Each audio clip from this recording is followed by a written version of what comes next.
hear me good? Excellent. So how's everyone doing this morning? Feeling good? See straight? Refreshed?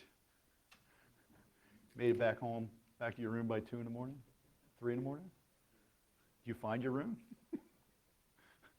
Okay, great. Found a room. Yeah, there you go. All right, great. My presentation today is from PatchToPwnd, exploiting the patch process on multifunction printer devices.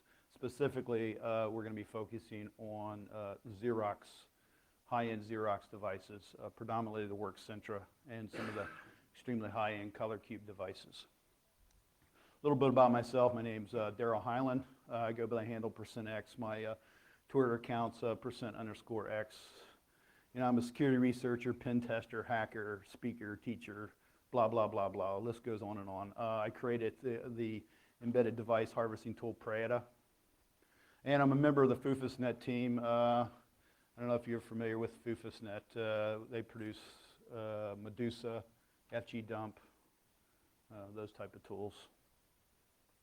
So let's go ahead and get moving forward. Today's agenda, we're going to be focusing on, obviously, the associated firmware process on the Xerox printers. We're going to talk about some of the firmware hacking in the past and present, specifically stuff about the Xerox, the upgrade process that's taking place here. We're going to talk about Dlms, or dynamically loadable modules, which are the firmware packages and patch packages that are put out by Xerox. We're going to extract those, we're going to look at those, we're going to look at data we can extract out of those, and in the end we're going to talk about building a firmware patch that you can actually carry out evil on the Xerox printer. I'm not doing a live demo today, but I got a good video of it. Sometimes the live demo is difficult when it's a $12,000 to $15,000 printer. I don't always have access to those. Sometimes I do. But the connectivity here, I'm a little concerned with that, so I'd rather just use the video to be clear about it. And we're going to be getting a reverse shell on this device, and we're going to teach you how to do that. So when we come out of here today, there's no reason why anyone in here could not repeat this work. So this is not going to be some theoretical bullcrap. We're going to give you all the knowledge and materials to actually do this work. Well, not the materials. You have to go out and find those. So a little history on firmware attacks. Obviously, hacking embedded devices is, hope you don't mind me walking around. I really hate standing behind a podium. So hacking embedded devices is nothing new. There's plenty of websites out there talking about firmware and various aspects of firmware devices and how to extract data out of it. But most of the time, most of that data is not always that usable. I've come across sites, and one of the big things used to be a thing called thrashing. Basically, you get devices that have really no authentication for doing the upgrades, so you just send a bogus package to it and brick the device, which used to be a common practice by people who just wanted to screw with people. So, like I said, embedded device, actual exploits on embedded devices. There's a lot of stuff out there. There's a lot of vulnerabilities found, but very few of those are really actually usable. There's a few out once in a while that you can actually get some real useful information out of an embedded device using some kind of, attack, buffer overflow, those type of things. I've actually demoed those in a number of conferences, but they were all, not very valuable. It was just proof of concept type stuff on how those attacks could take place.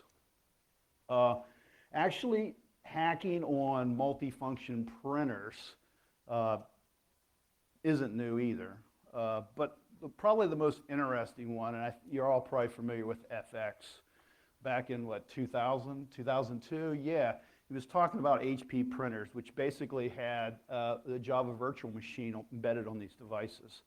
And he actually demoed at DEF CON how to actually carry out attacks where you can upload your own jar files and add new features and functions to these devices to do all kinds of crazy and cool stuff. So he's probably the first person that actually did anything practical against these devices, so it's kind of some cool stuff. So if you haven't went out and looked at his presentations at Black Hat and DEF CON, go out and do that. That's some good material, just good insight into this attack vector. But in the last 12 to 18 months, there's been some really cool stuff that's come out. Last fall, I guess last fall, last winter, whatever it was, in Chaos Communication Camp in 28C3. Actually, a PhD student from Columbia University actually did a presentation on actually overwriting the embedded firmware on HP printers. So it was pretty vicious. He was able to literally take over all these devices and add his own firmware on it. Unfortunately, he did not release any code. His presentation's good, but he didn't release any or enough detail that you could actually go out and recreate it. So that kind of sucked. And he wasn't going to because his advisors recommended that he do not do that because of the nature of the attack. And then since then, you may have noticed HP putting out all these patches up through January, February, March, April timeframe to cover all these printers, because it was almost every one of them. And they didn't allow or didn't need authentication to do the patches. So all you had to do was you had to understand the firmware, be able to create your own firmware, and you would be able to attack these devices.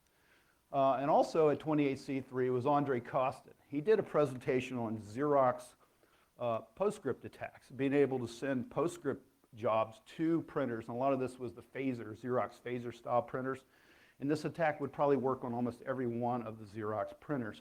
And he was able to put Postscript into the executive mode and carry out various commands on the device, including dumping memory and controlling network sockets, and be able to send data in and out of the device, dump memory, all those type of things across the internet, across the network.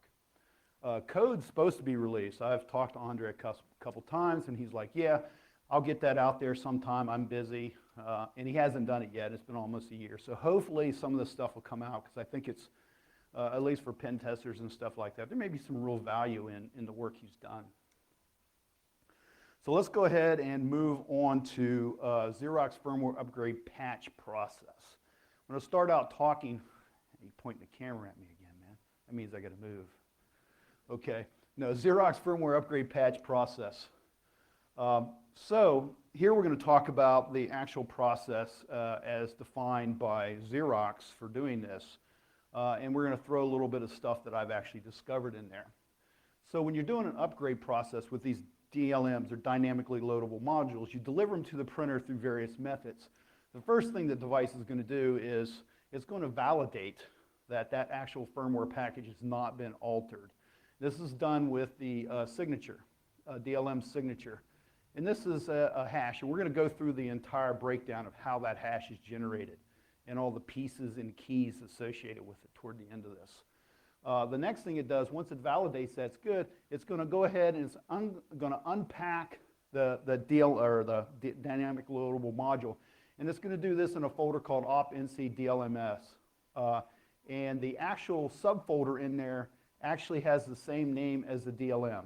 So when the DLM is built and defined, when the printer sees that, it's going to explode that data once it's validated into a folder that has the same name. Okay, well, I threw my little underline off. Okay, I expanded my screen out so it'd cover this thing a little better, and it kind of moved some stuff on me. So once it's unpacked everything, it's going to kick off a shell script. In this case, with the upgrade, it's actually going to kick off the shell script upgrade extract.sh. And of course, this is going to go through various processes. It's going to validate that this particular patch up or upgrade is actually for that model. That upgrade has not been put on that model before. A couple other things it's going to do. It's going to clear the print queue, and it's going to lock out the web console so nothing can take place. Because obviously you don't want anything changing on that printer while you're upgrading the firmware, because things get really bad at that point. And then after it's all done, it's going to do a system reboot of the device. So that's generally how the upgrade process takes place. So there's another process, and that is basically a patch process. It's a lot less intrusive. Same things take place. It's going to validate the actual signature, that it's legitimate, and then it's going to unpack and execute. Well, I got this way off that time. Okay, it's going to unpack and execute a shell script. The shell script is going to have the actual same name as the DLM, a little different than the other one.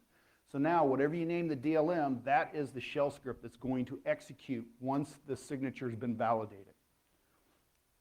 I should have probably checked all those. That's what I get for expanding out my screen. Ignore all the underlines. Okay, and then typically, this is not going to reboot. It's not going to lock anything. Now the question is, and I have not completely validated this, what controls, is it the naming of the DLM? You know, that because there's tagged different, upgrades handled different than a patch. Is that what controls locking of the console, locking of the web interface and reboot of the device? Or is it actually the shell scripts that are running to do the upgrade? I think it's probably the shell scripts running doing the upgrades. But I haven't dug through one of these entire firmware upgrade processes and validated all the commands on there because I really didn't care at this point because I decided to go ahead and use the patch function because it kind of gave me a little more control, and we'll mention some of those features here in a minute. Okay, so now once you have that done, you understand that this is what the DLM does when it hits the device. Well, how do we get the DLM on the device? And there's multiple ways according to Xerox, and I've validated all these. One of the ways is a manual process. You log into the web console, okay? There's one way. You're going to be required to authenticate if you log onto the web console. For most high-end work centras, the password is going to be 1111, and rarely does anyone change that. So. But if they do change that, obviously you're not going to be able to get in there to install this DLM using that method without authenticating. So then we get into LPR is another method for delivering this up there. The interesting things with the LPR function is, one, you don't have to authenticate. So now you don't have to authenticate to the device to upload an actual DLM. What it will do, though, LPR command will take your username of you're logged onto your Windows box or logged onto your Linux box or whatever. LPR command is going to take that username you're logged in with and send it in the LPR request, and that's going to be logged in the system as the requester, the job owner, okay? So your name's going to end up in the system. So if you're doing some nefarious things here, you probably don't want to use the LPR because you're going to actually log your name up there. And I'm not sure all the places where that may end up. So then we move on to the next process. Xerox has a couple tools, Xerox Device Manager XDM and Central Web CWW programs. It's kind of a GUI-based program for installing these type of upgrades and stuff like that. I actually threw a sniffer on this, and all it does is when you say post it up there, it sends it through port 9100. So who cares about the tool? We can post it up manually through 9100. 9100 is a jet direct. There's no authentication associated with 9100, and it will not log your username or information. So you got a plus there. And you can easily send it with Netcat. You can send an upgrade DLM right to the device through Netcat. So it's easy enough just to post it right up to the printer port. Then the last one is auto upgrade. Auto upgrade will only work on upgrades. It will not work on patching and cloning and stuff like that. And what it does is the printer's set up to every once in a while automatically try to retrieve an upgrade from an FTP server.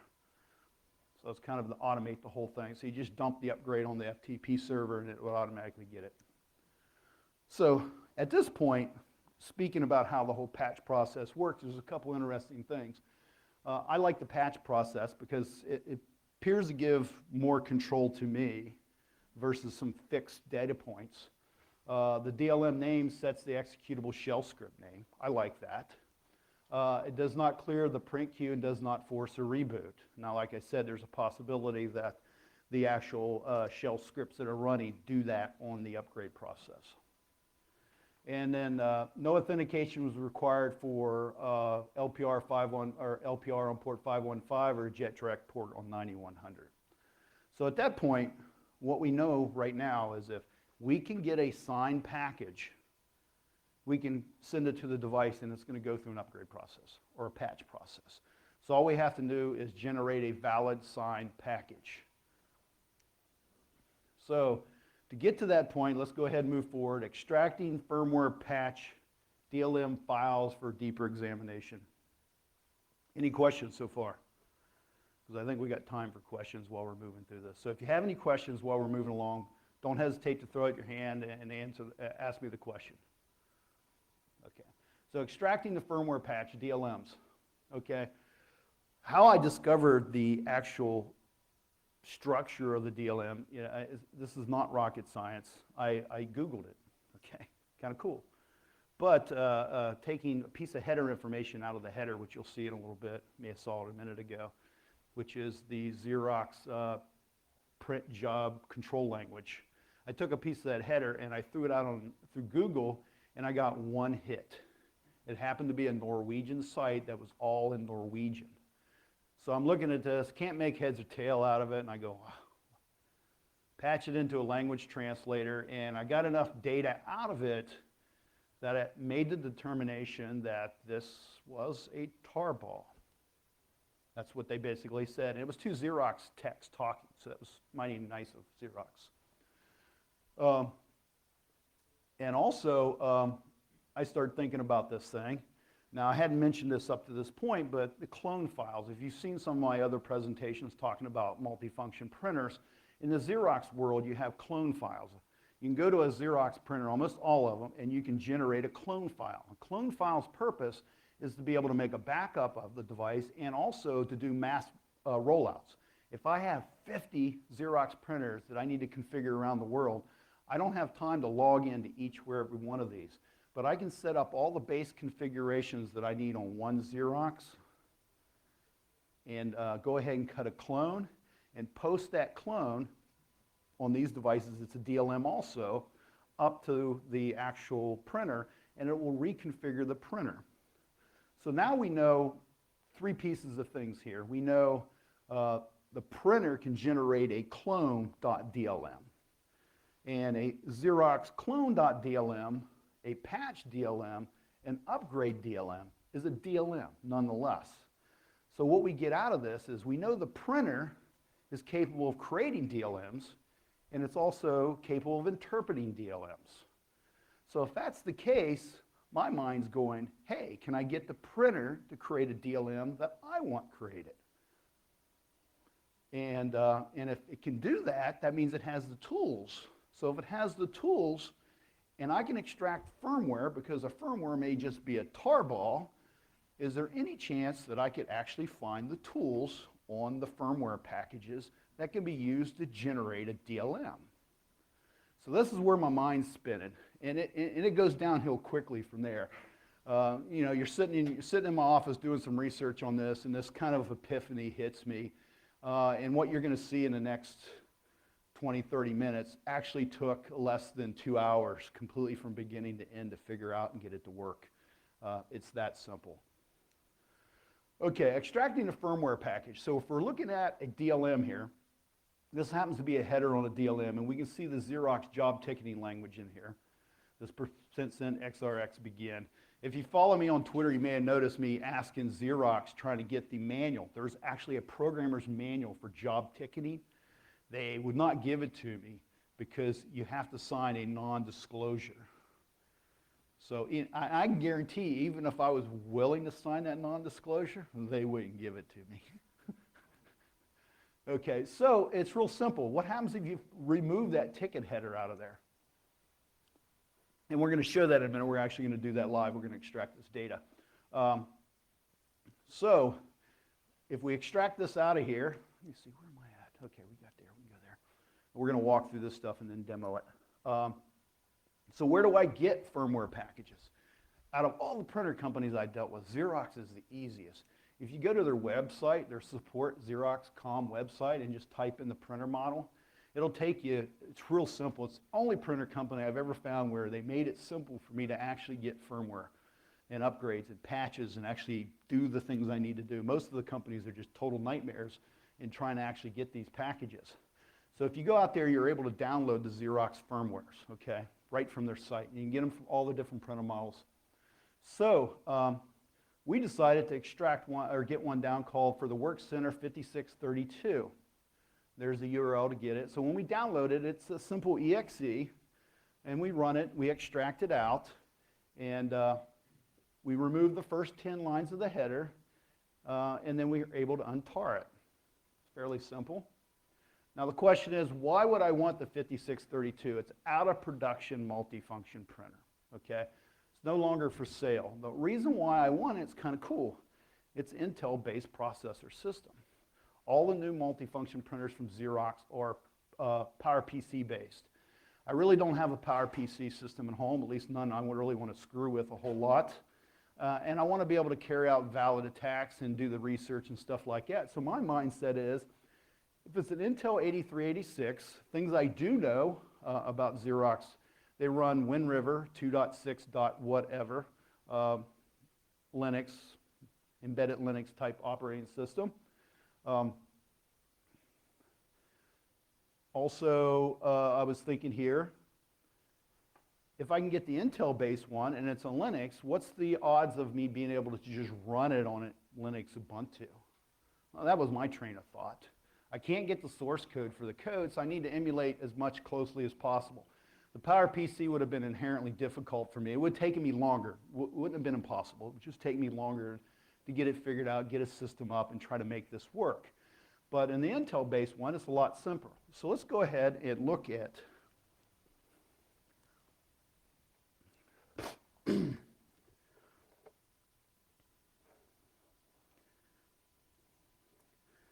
so we have the firmware, we've downloaded it, we've extracted it,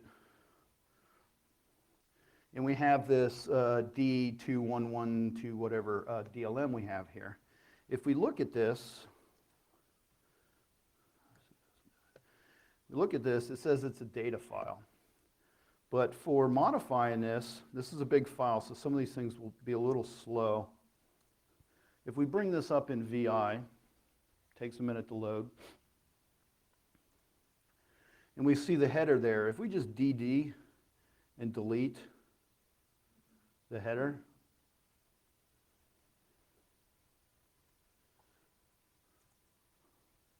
write it back out,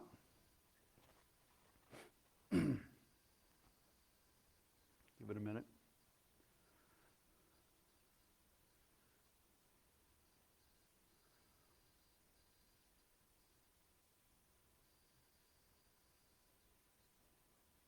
Still thinking about it. We'll eventually get there. It's a big file.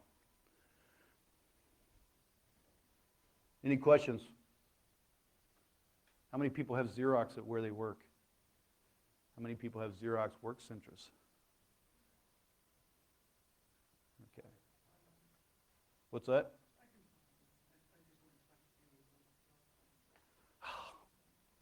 There's no challenge in that.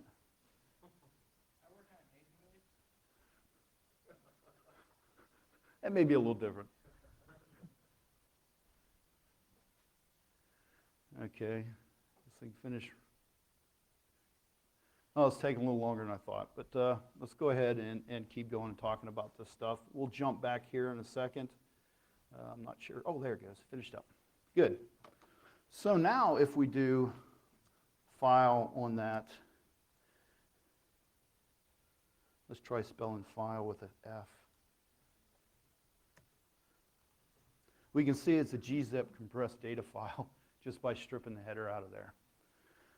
So then we should be able to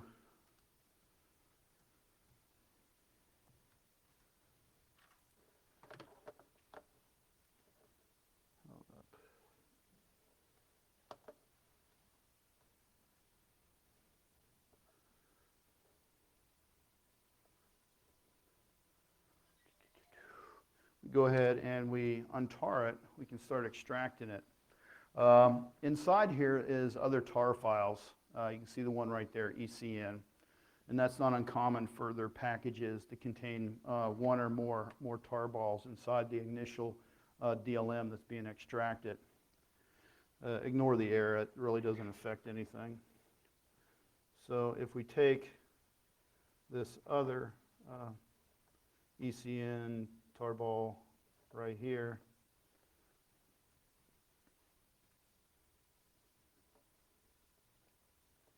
and we start extracting it, we can see we're dumping the whole system, entire operating system too. So this will take a little while to finish running. But as you can see, there's literally the entire operating system for the devices is there. I'm not sure if every piece of it's there. There's always a chance there's certain pieces not there. But at this point, at least things that are non-configuration dependent are there. things that you have configured on the printer you upgrade may get overwritten in some cases for certain configs. So we'll go ahead and let that churn and come back to that here in a minute. So now this is some questions for you on what you guys would be thinking about this. Now that I have this extracted, what would you want to see? What would you want to look at in there? If you're wanting to attack Xerox printers in some fashion, not just the way we're doing it, but other ways, what are some methods? What are some of the things you would like to strip out of that tarball or look at that tarball? Silence? Come on. In the log files, yeah. On the live printers, the log files would probably be definitely some interesting data. I'm not sure if there's any valid log information in here, but there may be configuration logs. As they upgrade these things and make changes, I'm pretty sure there's some config logs or change logs that are existing in there that may be usable. Anyone else? Any other? There you go, most definitely. You can get some basic information about the web server's configuration and layout. These tarballs contain the entire website and all the PHP files. So if you want to be able to look at the actual source code of all the PHP files on the device, you can do it via this mechanism here. You can also look at the shadow file because there's a root password. I've yet to get it to crack, but I don't have any hardcore cracking equipment. So, and I think I run it up on our cracker, which is horribly slow for like 6 months, and it never did drop it out. So I'm assuming if somebody has a 100 GPU system or something, this would probably fall out a little quicker. Also, like I said, the configuration files, and every bit of this came in handy for me trying to figure out the structure of the device I'm getting ready to attack. Because obviously I'm not in the device. So if I'm going to be altering stuff on the device or adding stuff to the configurations on the device or reconfiguring the website in some weird fashion in an attack or adding something into the root of the web server, I need to know where that's at. So looking at this data here, we're able to quickly find that information based on the firmware extraction data. And of course, we want to examine tools. So let's go ahead and examine tools. Let's see if this is done parsing out of here.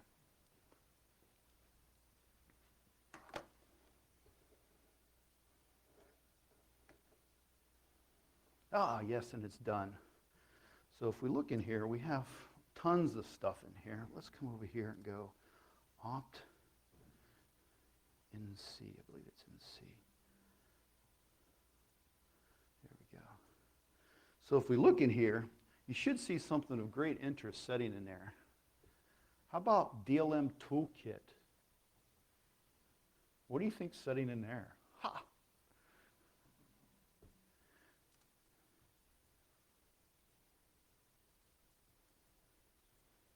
So if we go over here to the Dlm Toolkit, we'll actually see there's a tool called Dlm Maker, Dlm Stripper. Hey, what about key files? That's nice. So you can go ahead and, now the whole thing was, in this case here, when I was doing this work, it was like, okay, now I got the files. Will they run? I don't know. They're compiled on a Linux system, an i386, but it's Wind River, and I'm not sure if there's any kind of weirdness that would affect it from running. So the first thing I did was actually try running it, and as you can see, it ran without a problem and gave me the command structure. So that's kind of cool. And we're going to dig into this all a little more as we move forward in this. So we go into the key files folder. We have what appear to be 6 keys. And I'll show you what 4 of those are. The other 2, I'm not sure what they're used for.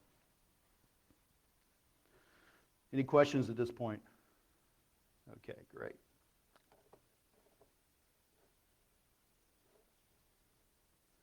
So examining the Dlm Toolkit. Obviously, it was in the folder opt-in-C.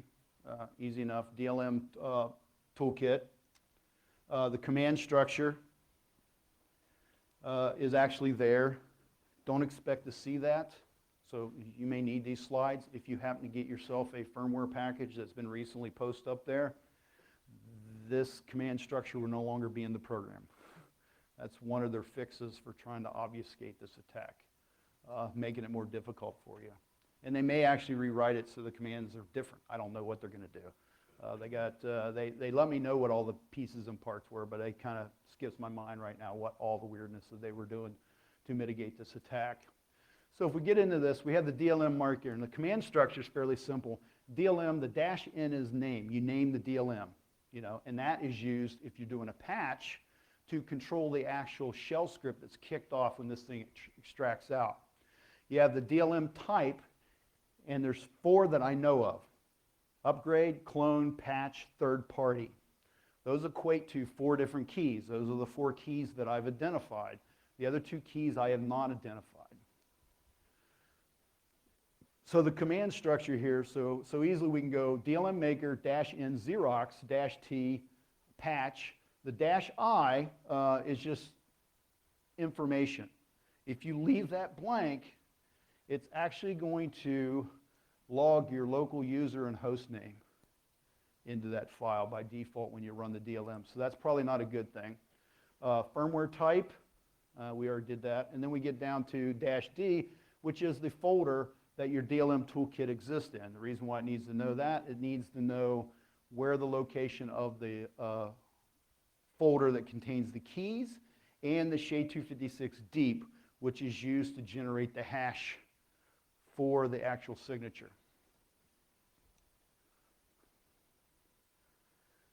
And like I said, the DLM signature actually controls everything, and that's the key thing. So if we can actually do this, if we can rewrite or write our own patch with a valid signature, we know we can upload it through port 9100 or 515 without any validation or authentication required, giving us the possibility to execute a patch or an upgrade the way we want to do on that system. So getting into the key files, as we showed in the one folder, OptNC Dlm Toolkit key files, there's total 6 keys in there, and here are the 4 keys: upgrade, patch, clone, third party, and those are the actual key numbers. Now the key in sequence, we went ahead and did a little reverse engineering because I wanted to understand the entire key in sequence. The DLM maker runs this command. It concatenates tar file, key file, and key text, and pipes that through SHA-256 deep. The tar file happens to be the file, the tarball, that you want to turn into a DLM. Fairly straightforward. So you reference that. The key file is the actual key file. If it's the upgrade, which would be the 2EF86, or not, I'm sorry, patch is 2EF86, you would actually have that in there. You would actually point to that particular key. The last one, key text, happens to be a hard-coded key. I guess it's used like some salt, never changes, so I wouldn't really call it a salt, that is actually hard-coded in the DLM maker program. And that's the actual key there. And that is written out to the temp folder by the DLM maker into a file called key.txt. So you can literally recreate all of these without ever using DLM maker and get a valid signed signature and build your header manually without ever using the program. So then what it does is it takes all of those and it pipes it through SHA-256. The important thing with the key.txt, if you manually create this, you got to do it in like a binary manner, because if you do it in a user interface manner, it's going to actually put an end-of-line character at the end of your program, end of that string, is actually going to affect the program. So if you do that, you're going to have to open up in some kind of binary editor and make sure that extra garbage is stripped out of there, or it will change the whole key, which isn't good because then it won't work. My friend Pete, give him credit, he helped me with this. I had all the pieces. I knew what they were all used for, but we had issues with what was the order, because if you change the order here in this concatenation, would it actually change the output?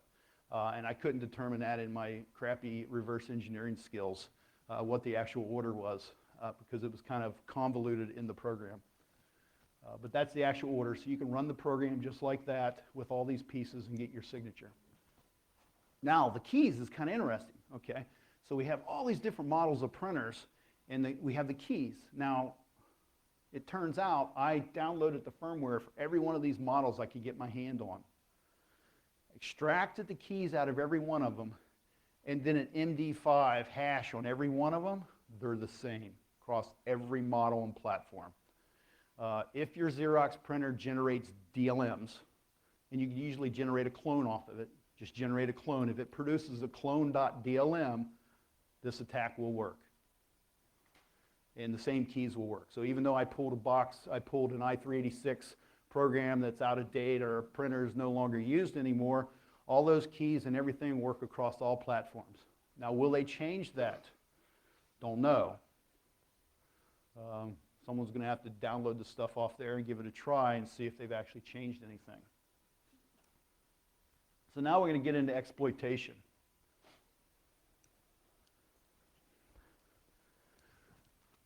So we'll walk through. First thing we're going to do before I kick the video off is go ahead and actually run and build a DLM. And it's the one we actually used in the program, or in the attack. Wait a second. Let me check something here. There may be some talking points before I get going. Okay. Yeah, before we do this, let's do a couple talking points here I want to cover. Okay. So it turns out that, and this is some of my mindset behind the entire attack as I built this thing. Like I said, this whole thing from beginning to end took about 2 hours, 2 or 3 hours. So some of the things I wanted to do, I wanted to have an attack that would work no matter if I was sending it against an Intel-based or a PowerPC-based system. So I didn't want to actually upload code because then it'd have to be specifically compiled for that particular platform. That was a concern. My initial attack, I wanted to just upload benign data to the web root and then go to the web root and see if it was there. That would be cool. Things that are unlikely to happen. I was unlikely to brick a $12,000 printer and piss off my employer, which is one thing you don't want to do. I had to find out where the root directory was for the folders, and I was able to do that through the firmware. Looking at the firmware structure, I was actually able to do that. My first attempt was to create a file called %x.txt at the root of the folder and see if there was anything in there, or if it actually worked. The first couple times it failed, so I'm thinking, oh, I totally screwed this up, it isn't working, but I fat-fingered something in the actual code, which was quickly fixed.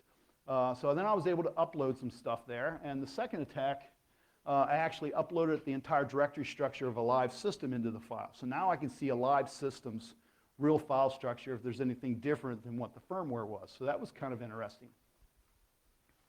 So after several successes of doing this, the thing was, okay, let's do some real hacking now. So I wanted to get a reverse shell. We had no netcat on the device, okay? I had no usable PowerPC code, and in this case I was going against a Workcenter 5740 device, so it was very important that I have something that I could use that existed on the device. So it turns out Telnet's on the device. I have no earthly idea why you would have a Telnet client on a printer, but you know, to each their own. So I gave that a try using this method here, this backpipe method, and it worked. I was able to get a reverse shell. It turned out to be very unstable using Telnet for some reason. It would work, and then it would fail, and it would hang up and do all kinds of crazy things. So then I went with the standard bash shell and piping it through dev TCP, which dev TCP existed in this particular Linux distro. So, and this was successful and stable. So now I was able to get a reverse shell on the device using this attack. So let's go ahead and start the demo part of that. Any questions?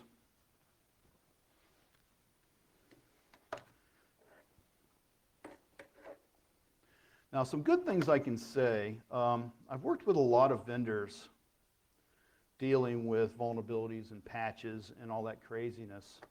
And I have to say Xerox is probably one of the best companies I've ever dealt with. They take this stuff serious. They take security serious in their devices. I actually wrote this up and sent it to their tech people. I got a call, got an email back within 24 hours, probably less than that. They set up a conference call for the next day, and I was on a conference call for about 2 hours with all of their tech people and security people and all that stuff to try to explain this. So they're a great bunch of guys. And like I said, they're doing what they can to actually fix this and mitigate it, which is cool. You know, some of these problems are so inherently embedded, you can't completely take them out of the picture in some cases. And this is one somewhat like that, but you can mitigate it to some extent. So let's go ahead and VI Xerox.sh. So we generate a shell script. This is simple. It's the bash shell that we had showed up there to get a reverse shell. And we're going to turn this into a patch. Now obviously we're not altering anything on the printer. We're not adding any code to the printer.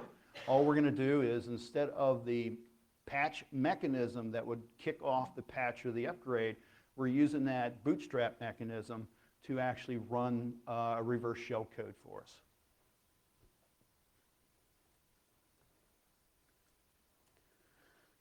So then we want to be able to, we don't want to do that yet.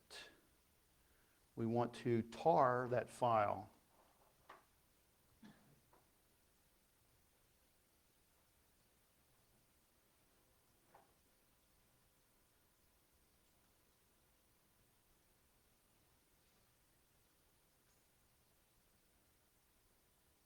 Just a second.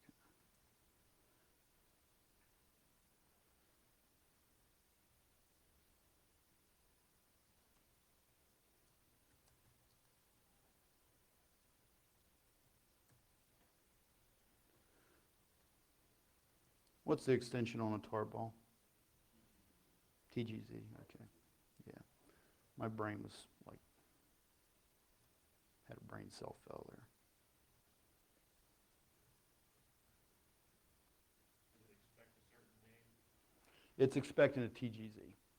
Okay, so if you pass something else to it, it may work, I don't know. But it may not work.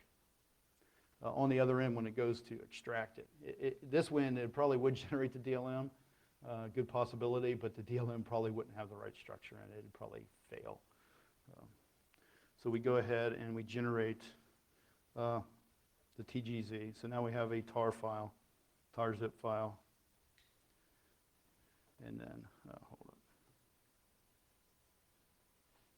Let's move this to the top of the screen. So now we have the DLM. We're going to name this DLM maker. We're going to name it Xerox in the process. We're going to tag it as a patch type, and it'll call that specific key that's associated with the patch type. In the -I, we're just putting this garbage, just some information. In the -D, we're going to point it back to the Dlm Toolkit so we can get the proper keys and the SHA-256, and then we're going to pass the Xerox TGZ to it. And then we run it, and it generates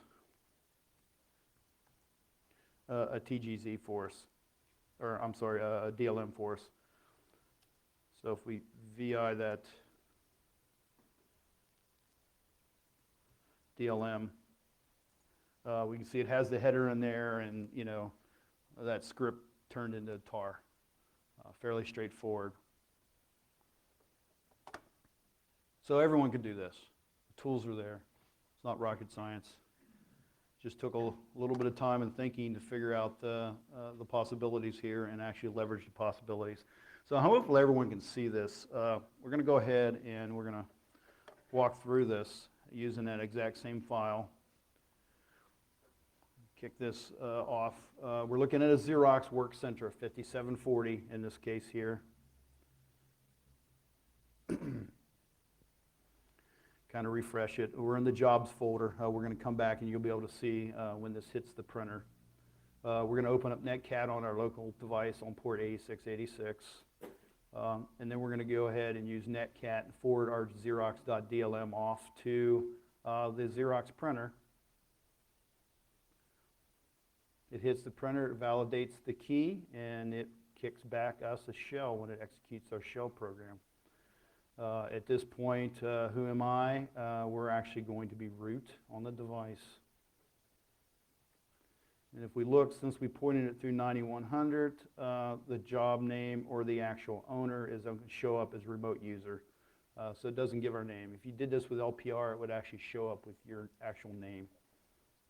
And then I run a few more commands in this video so you can get an idea of some of the possibilities. And there's one, and we use this a lot of times.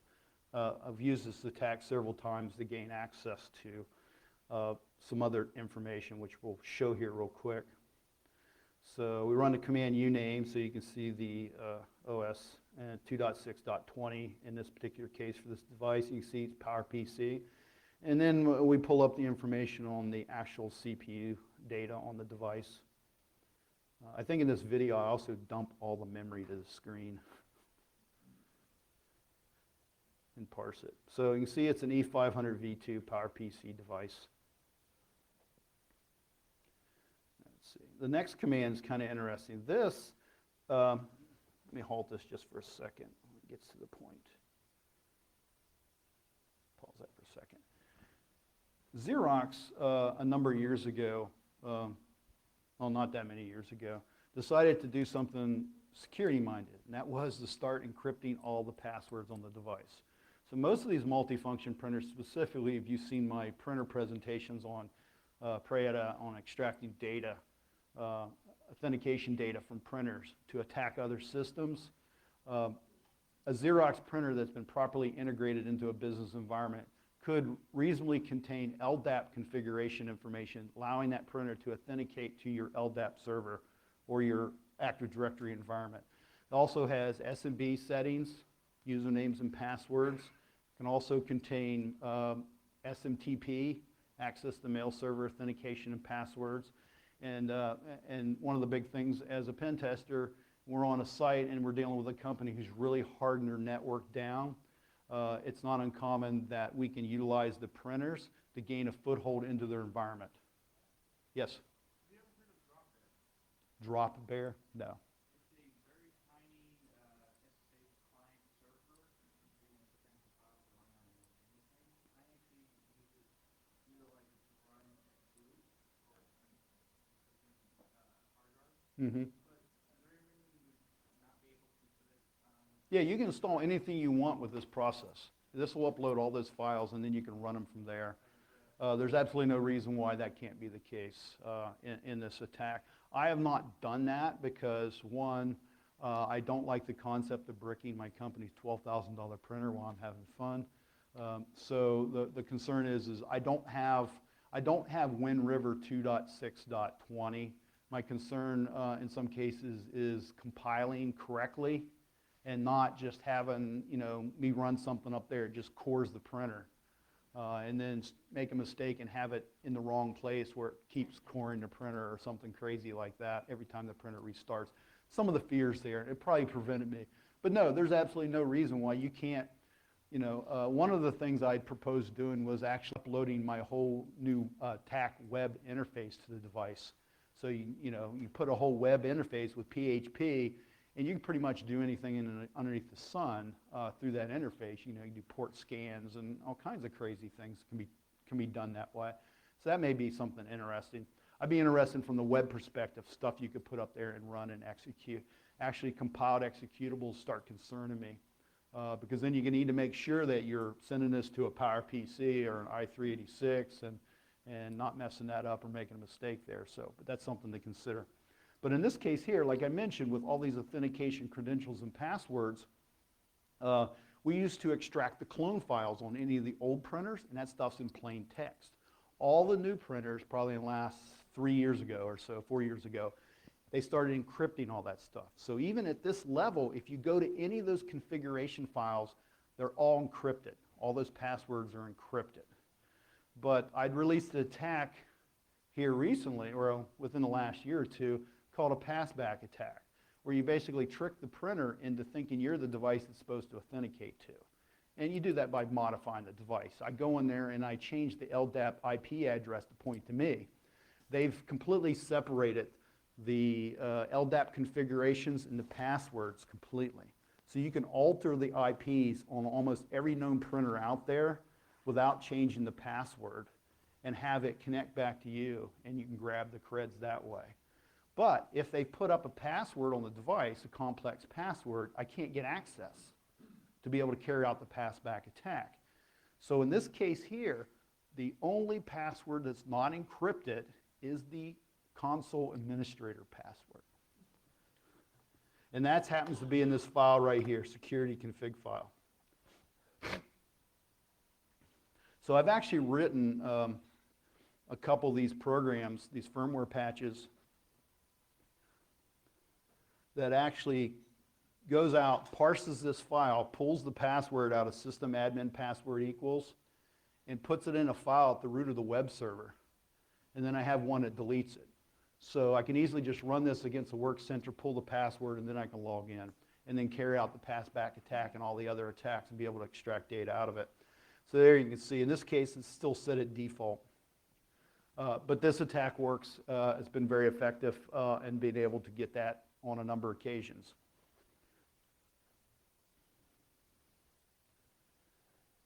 We'll let this spin on. I think the last thing I kick off here, just out of kicks, I actually did a dump, devmem dump, and piped it through grep password. So it starts dumping all kinds of crap to the screen. We'll get that going, and then we'll move on to the next step. Any other questions? Does sysadmin password, is that just a PIN, or does it just? No, it could be anything. That's the default. The default's 1111. So it's always going to look like that unless you go in and change it. You know, you as the owner of the printer can go in and change the administrator password to anything. It doesn't have to be just a PIN. So this kicks off, and then you can see it just start dumping all kinds of stuff out of memory to the screen. Every block of data that's dumped out there had the word password in it. So, okay, good. Any other questions as we move forward? Okay, so this pretty much closes it up. The one thing we want to talk about here is mitigation. Obviously, I don't want you all guys to go home and go, oh, we're screwed. Even though you may be, but there is a fix for this, a sort of fix. You're not doing patches and upgrades every day, right? Okay, so turn it off. If you go to this right here, properties, upgrade, Dlm upgrade.php, you can shut off upgrades. You won't be able to do cloning. You won't be able to do a lot of things that generate Dlms or process Dlms, but you will be able to protect yourself from this attack taking place. And a lot of people say, you know, in this whole attack mechanism that, well, these printers are internal. Yeah, they are internal in most cases. But try putting in Workcentra in Shodan and see what you find. There's literally hundreds, if not thousands, of Workcentra printers exposed to the internet. And probably a large number of those have port 9100 exposed, because that's the whole purpose of it even being there. So in that case there, this attack's very effective. This attack's very effective, and in that case, if it's exposed to the internet, now I'm possibly sitting on your internal network. And from there I can go somewhere else. And if you feel brave enough, you can compile some code and generate a, you know, reverse shell tunnel through the device. Before doing that, I'd really consider how much memory is on that device, because not all these devices have tons of memory on them. And like I said, this affects a large number of the Workcentras in the color cubes, only the high-end color cubes, not those crappy pieces of junk that sit on your desk. The $18,000 to $25,000 color cubes are all vulnerable to this particular attack. So disable this. Would recommend that. Don't expose it to the internet. And if you do, just let me know what your IP address is. And you know, that's pretty much the presentation. Any questions? Any input? Any feedback? Yes? Well, most places that I've ever worked at, most offices, they'll have a Xerox printer set. You'd be amazed how many people never touch the thing configuration once it's set up and configured. Right. So turning off the update ability would make a lot of sense, because the auditors will never look at it again. They're never going to upgrade and patch the device anyways, are they? No, and if they do, you can turn it back on. Do the upgrade patch and then turn it back off again. Set a complex password on it. Remember, you know, if you turn this off and leave the password at 1111, it doesn't really matter at that point. But generally, the data that I typically look for is not necessarily using the device as a pivot point. It's mainly looking to pull out of the device credentials that I can use to gain access to other devices, which we do on a regular basis. I probably not just Xerox, on other multifunction devices. Probably in the last 6 months, I've pulled Active Directory credentials, including domain admin credentials, off multifunction printers a number of times, and able to elevate my access in a company environment. So it's kind of crazy, some of the stuff that's taking place on these devices. And this is just another critical security point. The other thing I like to point out, and I come across this way too much, and it totally befuddles me. Maybe somebody can explain it to me. If you buy a $15,000 printer, why do you use it just to print? You know, you could spend like $2,000 and got the same pages per second, pages per minute output, and not have all this other functionality. So if you're going to buy a $12,000 printer, integrate it into your environment. Integrate it into your email system. Integrate it into the file-to-scan systems and services. Those are totally cool services, and that's what you're buying a $12,000 printer to do. Yes? Then you can pull the password. Well, yeah. Change the default password to something. And if it's a Toshiba, don't even try.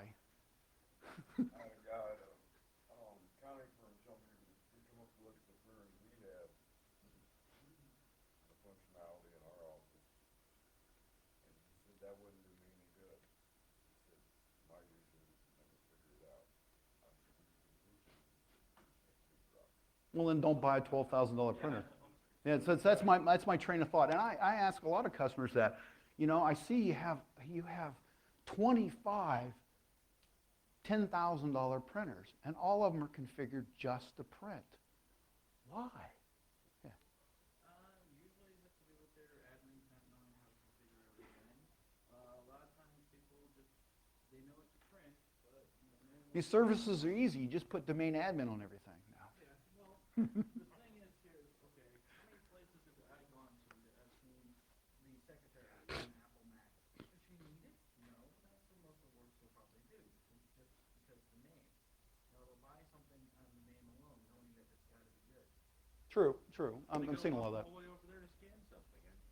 Yeah, but the whole printer multifunction printer feature thing is kind of cool. There are a lot of capabilities. So if you have them in your environment and they're not configure them, ask your own company, configure it and secure it properly. They're truly cool devices. Yeah. Have you tried using like this stuff for data exfiltration, like send a copy, offsite? Oh no, I have not. I have not done that. Now remember, when you're in here, Xerox is really big for whole disk encryption and all that stuff. So if you have a device and you happen to be a government or elevated security level environment and you have this enabled, but yet you have CAT card systems and all that stuff on there, just throw the CAT cards out, man, because I can sit down on that device and pull all the CAT card codes right out of memory that are stored on the device. They're going to be there until that device is rebooted. And I can get to all of your classified data that's actually on the device. And I have actually tested planning myself, just as a proof of concept, planning myself in the folder where all the print jobs come into, their spooler, and copying them off to another folder. And that's fairly easy unless the printer's like heavily used. So I think I'm running out of time here. So thank you very much.